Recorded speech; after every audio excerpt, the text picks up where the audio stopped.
Hello everyone, it's TheCanadianWifier here. Florida, wow, that was a trip.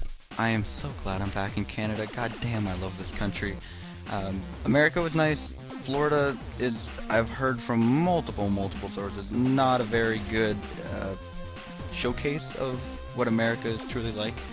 But, yeah, I miss Canada a lot, and I'm so glad I'm back. Oh my goodness. As for like a trip vlog update video thingies, I'm not going to talk too much about it in this video, if not at all, because I'm here for Pokemon. Vlog videos will go up as soon as I find the time to actually edit them. I did a little bit of stuff. I'm terrible at vlogging, but I tried my best for a little bit at least. And I have a couple videos, video ideas that spawned off of my trip that I will get to eventually, but those will go up when I find the time to actually make them. On to today's game. It is a game of Pokemon. Some of you who are veterans of my channel will recognize this team. This is me back in Black and White 2, basically giving up. You know what, I hate hyper offense, but you can't beat it, you gotta join it. And 5 dragons and a thing that can take on dragons is what this team was, and it was actually one of my most reliable teams in Gen 5, and I decided, you know what, dragons still exist, and they can still pack quite a punch in Generation 6. Fairies, I mean, not only do not every team, that is not English, not only do fairies not appear on every single team, but fairies are also somewhat easy to play around. The team consists, if you're not familiar with it, Choice Specs Modest Hydreigon absolutely destroys Pokemon. Normally lead off with it, just get a free kill off the start. 2 Scarfers, a Scarflatios, which is very useful for revenge killing, and a Scarf Garchomp, 1 physical, 1 special Scarfer, very nice. A Choice Band Adamant Haxorus, which again claims about 1 kill a game, just something dies every time that Pokemon comes in. A Lum DD Salamence, which against Hyper Offense is normally just fodder, but against Stall is the only Pokemon that can actually break through the Stall, so it is very hit or miss. When it is hit, it is absolutely an incredibly important Pokemon, but most of the time, like I said, it is just fodder. And the last slot is a Heatran. I needed it to be specially defensive, because I needed to be able to switch in on Latios and such and take Draco Meteors. I'd love for Flame Body Heatran to be released, because I use this thing to switch in on Outrages or Draco Meteors. And I mean, it can take the Outrages, or it can take the Draco Meteors because it's specially defensive, and if it was Flame Body, I'd love to be able to switch it on Outrages, but unfortunately, it is not released. It has Stealth Rock, Flamethrower. It used to have HP Ice for dragons, but I switched that for Flash Cannon because now fairies are a thing, and Life Orb Flash Cannon will do a ton, and it does Roar in the last slot just because if something wants to set up, I can bring in Heatran and roar it out. Like I said, it is Life Orb, which is very weird on a specially defensive thing. I don't know quite why I have it on there, but I do, and I never really took it off, and it does massive amounts of work in most games because you're either taking hits or taking names, and when it takes hits, you don't really need lefties because you're just going to take a hit and force it out, and when you do get off an attack, it is nice to have that attack really hurt something. The whole idea of this team is to just do copious amounts of damage with as many Pokemon as you can. This first game was actually the first game I found with this team, so it was very low on the ladder, but I mean, looking at his team, he has multiple things that can take on fairies. The most scary one is the Greninja, because Greninja did not exist back in Generation 5, and now it carries around Stab, Life Orb, Ice Beam, and Stab, Life Orb, Hydro. I mean, I guess freaking everything is Stab. I don't even know why I'm mentioning Stab, but the point is, it carries around very powerful moves. Ice Beam hits everything but Heatran, and obviously you can just kill Heatran with a Hydro Pump, so looking at the team preview, that's going to be terrifying to play around. Seismitoad is really bulky, you can set up rocks for him. Excadrill is a Steel type, I mean, obligatory Steel type mentioned. Mega Venusaur is really bulky. And of course, Talonflame is a Pokemon as well, which if you haven't played OU before, is pretty good, you should watch out for it. I'm going to lead off with Hydreigon. I say leads off with Greninja. I don't really want to play Grab Ass from turn 1. I'm not going to switch in Heatran, predicting the Ice Beam, and then switch around, predicting Hydro Pumps. I was like, you know what, if you want to kill me, I'll go to a Scarfer and kill you. So what's going to happen is I'm going to drop a Draco on an Excadrill, do a crap ton of damage. Unfortunately, he has lefties, or I would have tried for the 2 KO. Earthquake's rather obvious. He's either going to Earthquake or Rock, and either way I want to bring in Salamence. And I'm going to be able to kill him off with a Fire Blast in case he wanted to switch out to a Flying type, which he has 2. I'm just going to sack it to an Ice Beam, because like I said, I really don't want to play Grab Ass, and it's going to allow me to bring in my Scarf Chomp to kill it off. Luckily, he lets it die, which is very helpful. I assume he didn't know I was Scarfed. Maybe he thought, I don't know what he thought, but yeah. So it dies. Unfortunately, Seismitoad is really bulky. Luckily, I don't get burned by Scald, and I don't get hit myself. I don't hit myself in confusion. And I'm just going to kill off the Seismitoad. Thundy T comes in, and he outspeeds me, so I'm like, oh, hi there, Scarf Thundy T with HP Ice. Let me just go into Tran and set up rocks, because your Talonflame is looking kind of scary. So he Brave Birds, and I'm just going to roar him out. I'm like, okay, it's fine. Talonflame's going to come in under half, and then it's not even going to be a threat anymore. I'm going to go to Latios, because I don't, like, the only move he could possibly go for that would be threatening is a Focus Blast. And he's going to go back out into Talonflame, not wanting to take a priority Bandit Brave Bird. I'm going to go back out into Heatran, and unfortunately, he revealed the Roost, which just made this Talonflame actually incredibly difficult to break through, because I figured, you know what, I want damage off on it. Resisted hit does a third because I'm Life Orb. Oh crap, now he can kill me with a Brave Bird. Luckily, he goes for Roost again, and I'm going to roar him out. He's going to be at 50 again the next time he comes in. And comes Mega Venusaur. He's going to outspeed and kill me off with an Earthquake. That's absolutely fine. In comes Hydreigon. Hey, you want some damage? Bam! There's some damage for you. Hydreigon just killed that thing. What? I don't even. Talonflame comes in. He's going to Roost. I know it's not going to do... I know it's not going to be able to kill him, but I know it's going to do enough to make him want to Roost again, so... That's what I'm going to do.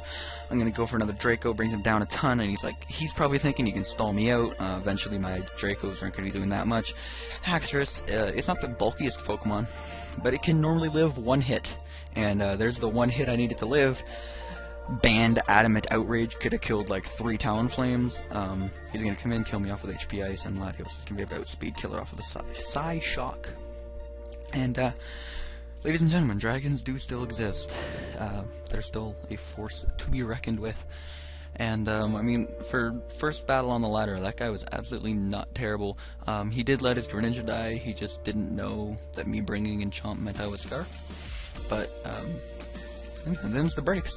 Looking at this battle, this is a battle where I actually get so stupidly lucky, I just had to share it with you, because every battle normally that I upload is like, wow, look at me, I got so unlucky, wow, feel sorry for me. This one is like, how did I actually beat this man? I really shouldn't have.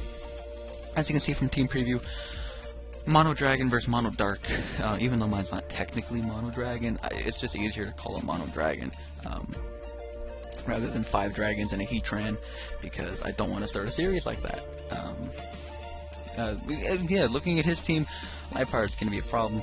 Obviously, the friggin' biggest problem is staring me there in the face. Its name is Weavile, and it's faster than most of my team and can kill it all with Ice Shards and Ice Punches, respectively. So, leading off, I'm just going to lead off with Hydreigon, like I said, I always do. In comes Weavile. I don't want to die to an Ice Punch, because that would just outspeed and kill me, so I'm going to go with the Heatran. I have the option here of setting up Stealth Rock or killing the Weavile, and I opt for Stealth Rock. Most important move in the game, yes. Staring down a threat like Weavile? Probably not that smart. So I go with the Latios. I'm like, okay, maybe I could live an Ice Shard, a Life Orb Ice Shard. It'll be close, it's the only chance I have, and somehow I don't kill it with Dragon Pulse. Latios, you're a piece of crap, holy crap. Luckily, he dies to Life Orb, and I can go back to my lead.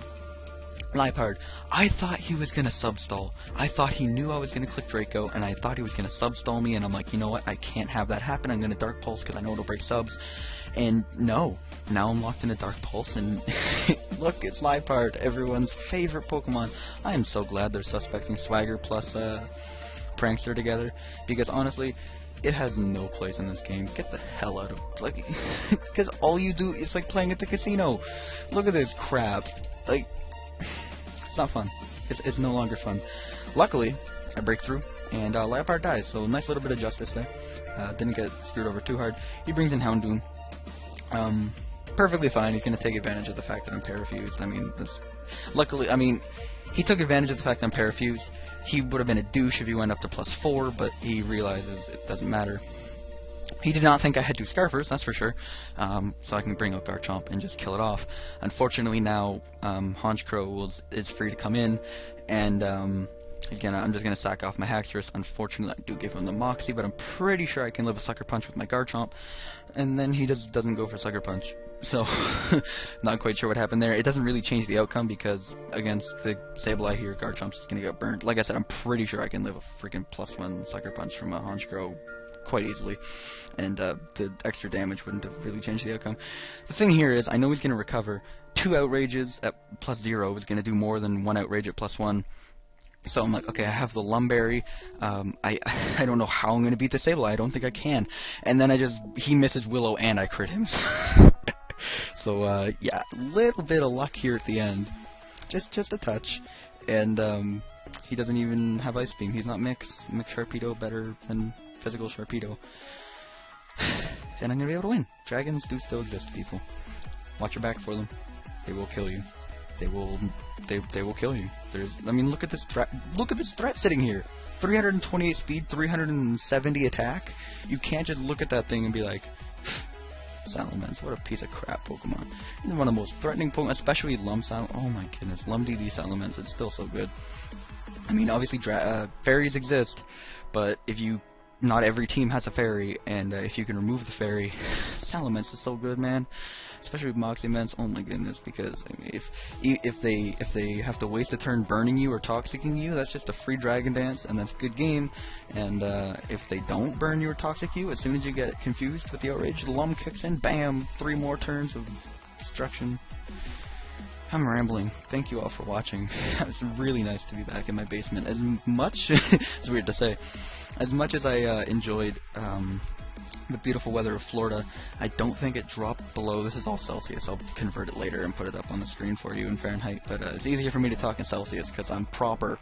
I think it was basically averaged around room temperature, 20 degrees the entire time I was down there. I don't think it dropped below 16 degrees, and I think the highest it actually got was like 25. It never really got that warm, but it was just a nice change from it being like -15 constantly around my house. Today it actually went up to -4 at my house, so that's the thing. Whatever.